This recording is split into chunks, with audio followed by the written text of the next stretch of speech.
welcome back to our podcast. Hi, 3, 4. Hi.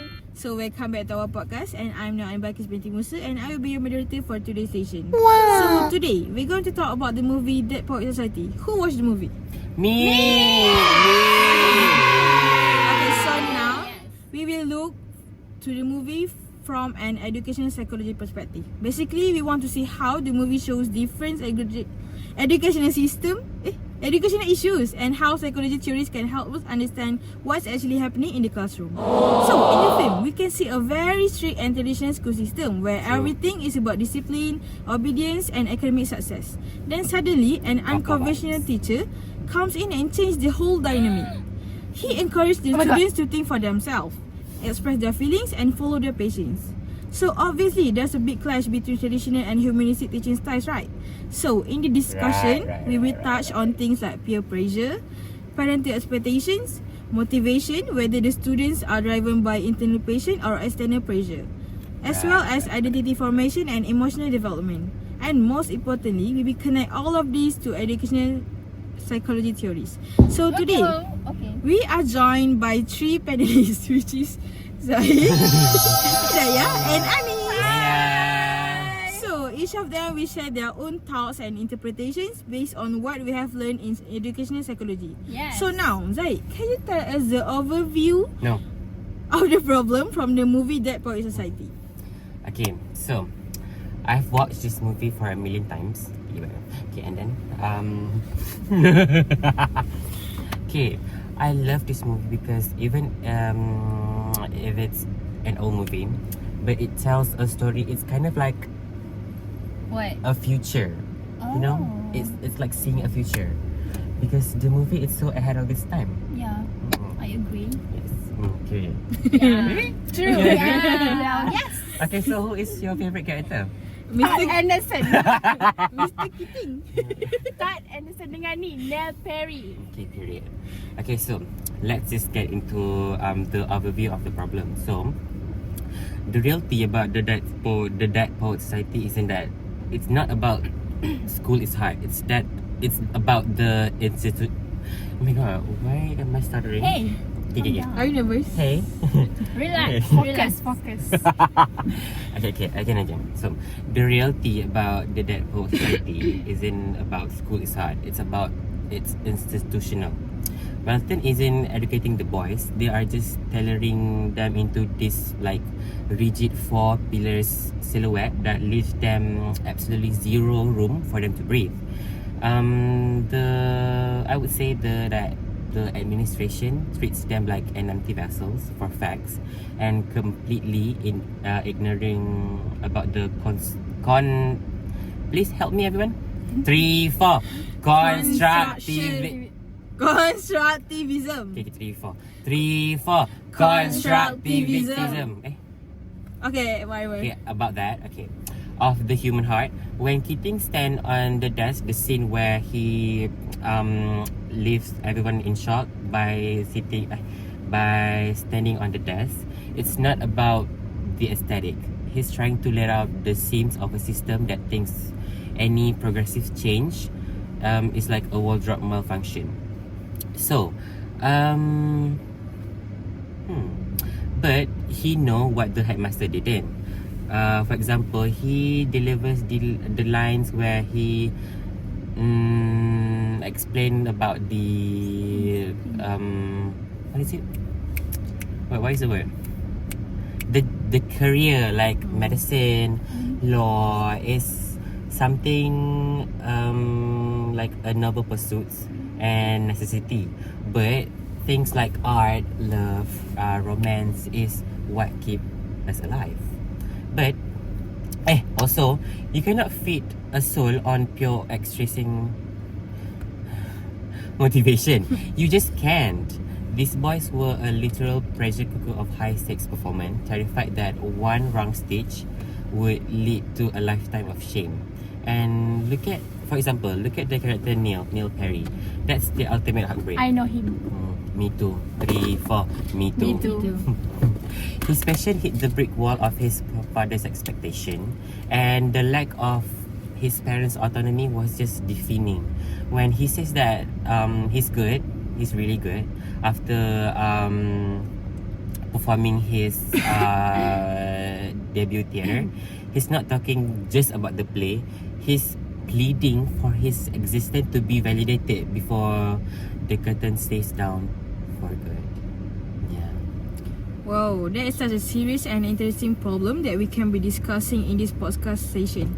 So now, let's start our discussion for today with Hidayah. So, Hidayah, are you ready? Hidayah. Maybe. Okay. So, Thank you, Hidayah, AINI. Hidayah, I want to ask for your point of view. Yeah. So we know that Welton Academy practice a very traditional and rigid teaching style, right? Yeah. So I agree. very teacher-centered, very top-down. So everything is about memorizing and accepting information as it is. But then we have Mr. Keating, who introduced the discovery learning. Yeah. One powerful scene is when he asked the student to stand on their own desk to see things from a different perspective. So my question to you is, how does this act challenge the school's top-down processing approach? And in what way does it push students to actively transform the information they receive instead of just passively accepting it? Guys, ready? Ready. When I say hurrah, you say hooray. Ho- Hurrah! Hooray! Hooray! Okay, so now. Hora! Hooray! Okay. Okay, so it's my turn to talk now. So, thank you for the questions, AINI. Thank you, AINI. Yeah, so I would Welcome. like to explain how Welton's Academy's traditional teaching style uses top-down processing and how Mr. Keating challenges is through discovery learning. So, yeah. So at Welton Academy, the learning process is very teacher-centered. So teachers give informations and students are expected to accept it without questioning. Oh, you good? Distraction. Good? You good? Yeah. So, okay. Back.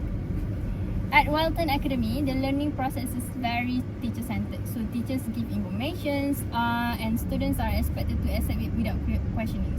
So Yeah. this is what we call top-down processing, okay? Oh. So, yeah, it's where knowledge comes directly from the authority, which is the teacher, and students just memorize it. So students don't really think deeply or make their own meaning because they are trained to follow instructions. However, Mr. Keating, Keating challenges the system through discovery learning. One powerful example is the scene where he asks students to stand on their desk, right? Yeah. Agree? Yes, I Okay, yes, so yes. at first, the students are confused because this is Me something they too. have never done before. And he doesn't directly tell them the meaning immediately. So instead, he lets them experience it first. Oh my god. Yeah, by standing on the desk, students physically see the classroom from a different perspective. So then, Mr. Keating explains that this shows how we must look at things differently and things for ourselves. So this for students to actively transform the experiences into understanding instead of memorizing what the teacher say. Oh, okay. So this challenges the school's top-down approach because students are no longer passive receivers. So instead, they become active learners who construct their own meaning. So they connect the experience with the lesson, which makes the learning more personal and meaningful. So, Mr. Keating, discovery learning shifts the role of students from passive listeners to active thinkers, helping them truly understand the lesson rather than just memorizing it. So, so far, you guys understand? Yes. Okay, that's Yeah. all. Okay, I'm not gonna talk anymore. Yeah. Wow, Yeah. that is such an interesting insight. Yeah, So now, let's move on to our second question. Can we get an insightful opinion from you? Me again? Yeah. Yes, of course. Okay, so now we all know in the film we can see students chanting Latin repeatedly, but it feels very mechanical and emotionless. Like Latin. Emotionless. So this is a good example of what we call innate knowledge, where students memorize information but don't really understand or apply it. On the other hand, Mr. Keating makes poetry come alive. He connects it to the emotion. personal experience and real life meaning. So Zaid, how does Mr. Keating actually help the students move information from their sensory registers into long-term memory? And why is making learning meaningful more effective than rote memorization? Okay, you go, girl. Okay, thank you, girl. Yeah. So I love the question so much, and my God, it's so hard. It's okay. You Okay, can do this, okay, baby? thank you. Okay, first of all, the Latin Latin chanting. Okay, it's a literal nightmare fuel. It's like it's the definition of rote learning, just memorizing like vibes in a vacuum. You know, in exact terms, that's innate knowledge. Yeah, it's basically info that sits in your brain, like a Birkin bag that you are not allowed to touch. Oh, Do you get me? yeah. You get me? Wow, yes. Okay, so like I said, they are just tailoring these boys into a silhouette where they can even breathe. So, Sorry, What? I got distracted. you got nothing to laugh, girl? Okay, You got She what loves ado? the Birkin bag. okay, continue. Waradu? She loves the Birkin bag. Oh, waradu? Continue. Okay, Okay. So, the thing about Mr. Keating is that he's the master of information processing model. He's the master of what? Processing model! Exactly. So, usually info hits your sensory register and your brain. Wait, what waradu? What I say? Birkin bag. Okay. Processing model. He's the master of what? Processing model. Okay. So, usually info hits your sensory register and your brain just hits delete after like 2 seconds. So, to stop that, what he did... Stop. Oh, okay. Okay, continue, Stop. continue. So, to stop that, what Mr. Keating did was... What he did? wait, what did he do? Oh, basically what he did was he get attention from the students. Yeah. After, you know, the scene where he jumps on the desk and makes them... Girl, this hit, I had enough. And Okay. Baby, you got this, okay? Okay, continue, continue. okay, so what he did was he gained attention from the student by what? Jumping on the desk. Oh. He's not a Okay. monkey. He's a Breaking human. Okay, breaking back. Okay, jumping on the desk, and he makes everyone rip up the textbook. Oh. Are you guys not impressed by that? Wow. But Oh my god! okay, continue. Okay, so if anyone is wondering, that's not for the aesthetic, okay? That's a high level strategy to grab the attention. So Grab. okay, grab. Oh, okay. Kita Grab! 3, Calm down, calm down. grab. Okay, calm down. Okay, so that's a high level strategy to grab their attention. So the info actually sticks with them. Okay? Okay. Understood? Yeah. Yes, He's teacher. He's the master of what? Processing model. Yes. Information Information processing model. Information. So once he has the attention, okay, he's all about elaboration. He's not just throwing dusty poems at them. He's connecting them Wow. to their delicate selves. He knows that you can feed a soul on a diet of pure extracting motivation or that pressure cooker performance. So by... Are you guys listening? Yeah. Okay, repeat what I said. Maybe Processing you can repeat model, I think. So, okay, again. So, once he has their attention, he's all about the elaboration. He's not just throwing dusty poems at them. Okay? He's connecting it to their delicate selves. And he knows that you can feed... Oh my god. He knows that you can't feed a soul on like a diet pure extracting motivation or that pressure cooker performance. So, by making poetry about the urgency of carpe diem, okay, 3, 4, carpe diem. Okay, he's helping them building like a schema, and he's weaving that meaning into their long-term memory, so it's there forever. So yeah. For example, okay, the scene, look at that. He's the like personification of a psychology space that's been totally boarded with him, boarded up. So Keating does the yop. The yop is like the Mr. method. No. I'm sorry. Mr. Keating. I'm sorry. Oh, okay. Yup is a technique where Mr. Keating did. So he makes thought, close his eye. Okay, semua close. Everyone close your eyes. Okay. Close your eyes. Okay. So, Oh. Mr. Keating Can I open it now? No, not now. Okay, Mr. Keating told thought to close his eye. So the internal world is their only world. And that's a real educator helping a student find their exit of their own mental box. He's linking the poem Can to I like open it now? not yet. Okay. Okay. Oh, I need to close my eyes. Okay. I want everyone to close your eyes and think of a word. Okay? Processing model. Not now. Oh. He's Breaking linking the poem to a raw visceral breakthrough, so it gets stored with like a heavy emotional tag. Okay, so everyone, open your eyes and give me one word. Matcha latte. Good Breaking back. morning. Processing Breaking model. back. Information processing model. Oh my god! It's me, Hidayah. So do you guys understand what I said? Yes. What I do? Only me. Period, girl. Wow, that's such a good view. Processing model. Okay, that is such a good view from you, Zaid. Thank you, and that's very interesting. So now let's go to our final question. We are left with one last question, and what about we have Anis to answer this question regarding our movie? So we have learned that an effective lesson should begin by arousing students' interest. There's that iconic scene where Mr. Keating tells the students to read the introduction out of their textbooks, which honestly shocked everyone.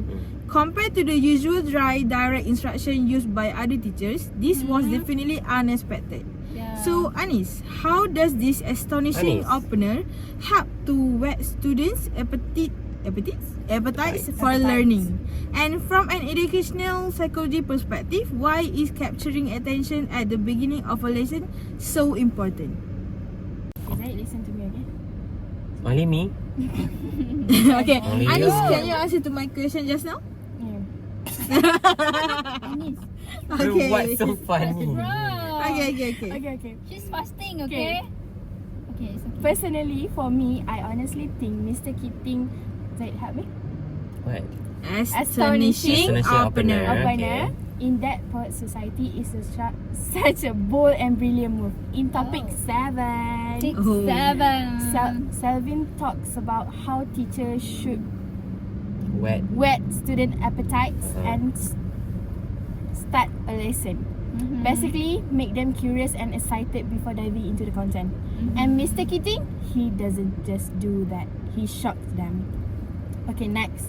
When he tells the student to read out the introduction of their poetry textbook, it's completely unexpected. You can almost feel the tension in the room. No long explanation, no today's objective is, no boring lecture. He disturbed the routine straight away, and that surprise, it's grabbed their attention instantly. Suddenly, the students aren't just sitting there passively. They are curious. They are thinking, why is he doing this? What's wrong with the textbook? That curiosity pulls them into the lesson emotionally. Yeah. Okay, now let's compare to the other teacher in the films. Their style is very dry. Betul? True. True. Agree. Dry, very traditional, direct Old school. Yeah, true. Agree. Direct instruction. Yeah. Thank you. It's all about delivering information, sticking Yeah. to the textbook, maintaining strict discipline, and yes, Well, Yes. direct instruction can work if the structure well, but Mhm. without an engaging start, it can feel robotic.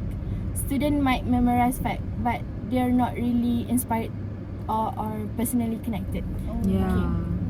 Based on my experience in a practicum era, do you use textbook in your practicum era, moderator? I do use it, but I didn't use it solely on textbook. I add up any activities that interest thing to the students? How about you, Zaid?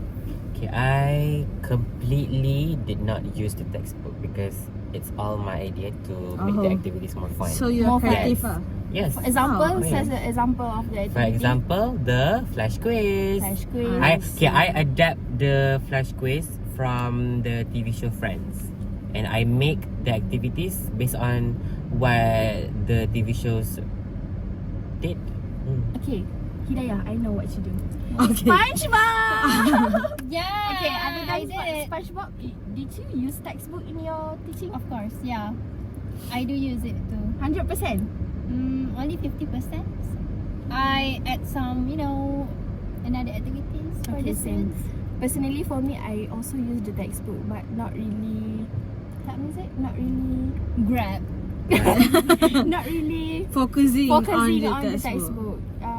Students love the activity like music chair, Mhm. music box, some things Yeah. music and some things that's need not them. dry and traditional. Then Yeah. they love to Yeah. move.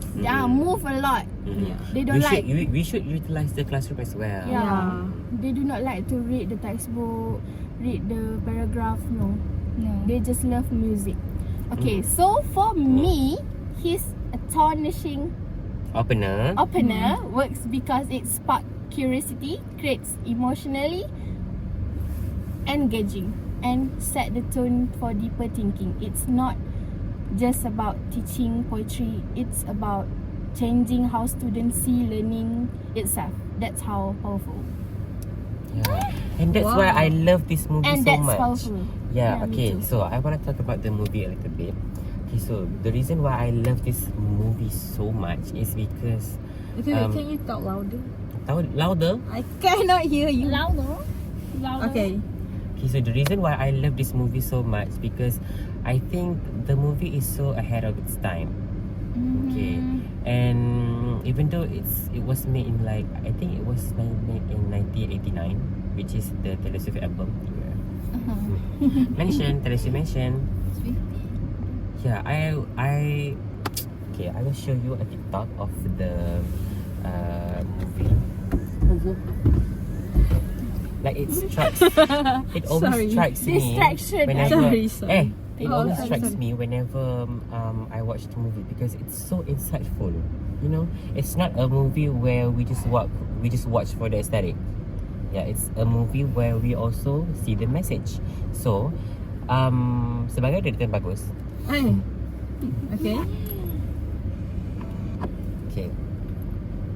I love the quotes from this movie so much because it means a lot to me. Okay, let's watch it together. When anybody tells you words and ideas can I've seen this before. dead poets. Do you guys still remember in the literature class Yeah. where Miss Anis also made us watch a part of this movie? Yeah. Look at things in a different way.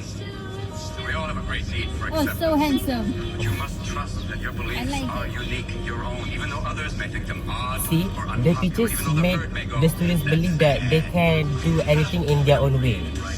Since the school is so traditional, it's only focused on the 4 pillars. Like poetry, because Yeah. The syllabus, focus on Yeah. syllabus only. and the human race is filled with passion. Yeah, I really love this dialogue so much. Medicine, law, business, engineering, these are noble pursuits necessary to sustain life. Poetry, beauty, romance, love, Oh, so handsome. these are what we stay alive for. Oh my god, he's mine. Girl, he's dead. Only in their dreams can we Natalie? be truly free. It was always thus, and always thus will be. This movie somehow kind of relates to our drama production somehow because Let's do not talk about drama here. let's talk about baby.